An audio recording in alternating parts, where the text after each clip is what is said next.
Silence is often the loudest sound in a congressional hearing. In the marble halls of Washington, D.C., where words are traded like currency, it is the pauses, the hesitant breaths, and the shifting of weight in a leather chair that tell the true story. On March 18, 2026, the American public witnessed a moment of chilling clarity. It wasn't a leaked document or a whistleblower's midnight confession. It was a direct exchange in room HVC 210 of the Capitol Visitor Center. At the center of the storm, Kash Patel, the director of the FBI, and Senator Ron Wyden, the man often called the privacy hawk of the United States Senate. For years, the FBI has operated under a sacred promise to protect the American people while respecting the Fourth Amendment, the right to be secure in our persons, houses, and papers against unreasonable searches and seizures. But what happens when that security is sold to the highest bidder? What happens when the government stops asking for a warrant and starts reaching for a corporate credit card? Today, we go beyond the headlines. We are going to deconstruct the exact moment the FBI admitted to a practice that effectively turns every smartphone in America into a government tracking device. This is not just a policy debate. This is the story of an end run around the Constitution. To understand the gravity of what you are about to hear, you have to understand the man asking the questions. Senator Ron Wyden doesn't ask questions he doesn't already know the answer to. He is a master of the slow burn interrogation.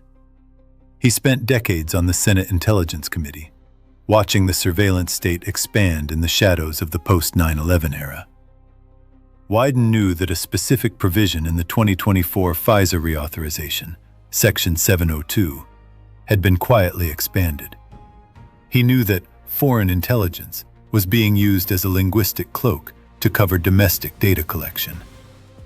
He began the hearing by setting a perimeter, defining the battlefield before the main assault. You redacted the photos of this victim's face because you were following the congressional law, is that correct?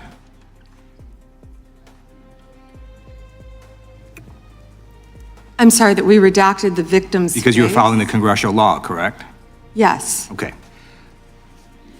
You have now established that please put the photos back up, that we are looking at a sex trafficking victim. Under the Federal Victims Trafficking Protection Act, not only is Jeffrey Epstein guilty, but anyone who patronizes Epstein's sex operation is also guilty of a crime. Did you hear the specific imagery Wyden used? He didn't just talk about metadata or signals intelligence. He talked about your Wi-Fi router. He talked about your cable box. He was painting a picture for the American public. The FBI isn't just watching the borders. They are effectively inside your living room. Wyden's opening salvo was a psychological maneuver. By pointing out that this expanded power had, in his words, no value so far, he was stripping away the FBI's primary defense, the urgency argument. They always tell us these powers are urgent and critical to stop the next threat. Wyden just called their bluff on the record, but that was just the preamble. Now, watch as the hunter turns his gaze directly toward the prey. Watch the posture of Kash Patel as the topic shifts from broad policy to a very specific, very personal question about your location data. This is where the legal thriller turns into a masterclass in cross-examination. Wyden reaches into the past. He trumps the current director with the words of the previous one. In 2023, the FBI claimed they did not purchase commercial database information that includes location data derived from internet advertising. This is the yes or no trap. If Patel says yes, we still don't buy it, and evidence emerges later that they do, it's perjury. If he says no, he is admitting to a massive warrantless surveillance program. Watch the tension in the room. The microphones are sensitive enough to catch the rustle of papers. Every eye in the gallery is fixed on Patel. The July 2025 memo from your Department of Justice stated, quote, "We did not uncover evidence that could predicate an investigation against uncharged third parties." These two photos, please put the photos back up. These two photos staring you in the face are evidence of a crime and more than enough evidence to predicate an investigation against former Prince Andrew. Notice the delay. In investigative psychology, a delay before answering a binary question, A question that should be a simple yes or no is a red flag. Patel doesn't say, "No, we don't do that." He doesn't say, "Yes, I commit to the Constitution." Instead, he resorts to what Wyden later calls intelligence lingo. He uses a linguistic shield. He talks about tools and missions and commercially available information. But beneath the bureaucratic jargon, the admission was devastating. Listen closely to the next 20 seconds. This is the sound of the Fourth Amendment being bypassed in real time. So I ask you, Attorney General Pam Bondi, why did you shut down this investigation last July, and why have you not prosecuted former Prince Andrew? I don't believe you asked Merrick Garland these questions when he was Attorney General and set before. I agree with you. You twice. I'm reclaiming my time. Never I agree with mentioned you. I agree with you. During the Commercially available information. To the average listener, that sounds harmless. It sounds like buying a phone book or a newspaper. But in the world of big data, commercially available means the digital breadcrumbs you leave behind every time you open a weather app, check a map, or click an ad. Data brokers collect this. They aggregate it. They know where you sleep, where you work, who you visit, and which protests you attend. Usually, for the FBI to get this information, they would need to prove probable cause to a judge and get a warrant. But Patel just admitted that the FBI has found a loophole. If a private company sells the data, the FBI can simply buy it. No judge, no warrant, no Fourth Amendment. They are using your own tax dollars to buy your private life from the corporations you thought you were just using for convenience. The moral weight of this admission is staggering. It suggests that privacy is no longer a right guaranteed by the state. It is a commodity that the state can simply purchase on the open market. Ron Wyden's reaction was not one of surprise. It was one of righteous indignation. He immediately translates Patel's lingo for the record.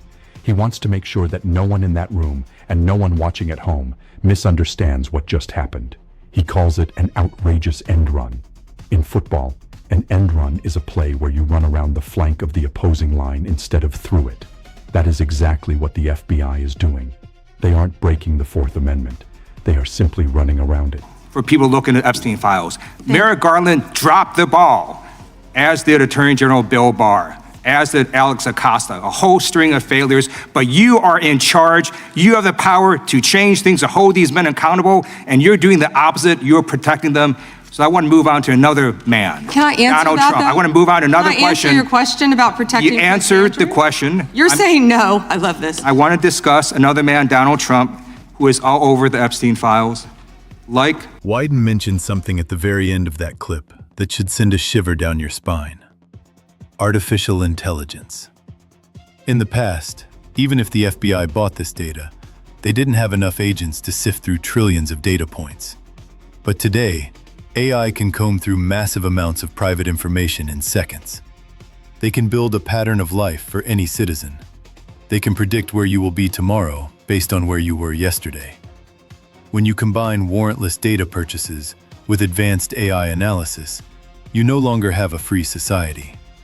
You have a digital panopticon, a prison where the walls are made of data and the guards are algorithms. This is Exhibit A for why the Government Surveillance Reform Act is being pushed so hard in 2026.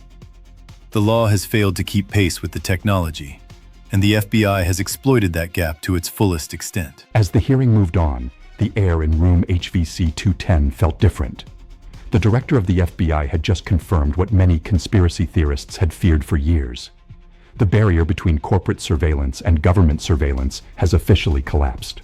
Kash Patel sat there, motionless, leaning on the legality of the Electronic Communications Privacy Act, a law written in 1986, long before the first iPhone was even a sketch on a napkin. They are using 40-year-old laws to justify 21st century digital stalking. So, here is the question for you, the jury of public opinion. If the government can buy what it is forbidden from taking, does the Constitution even exist anymore? Is the Fourth Amendment a shield for the people, or has it become a mere suggestion for the powerful? This story is moving faster than the news cycle can keep up with.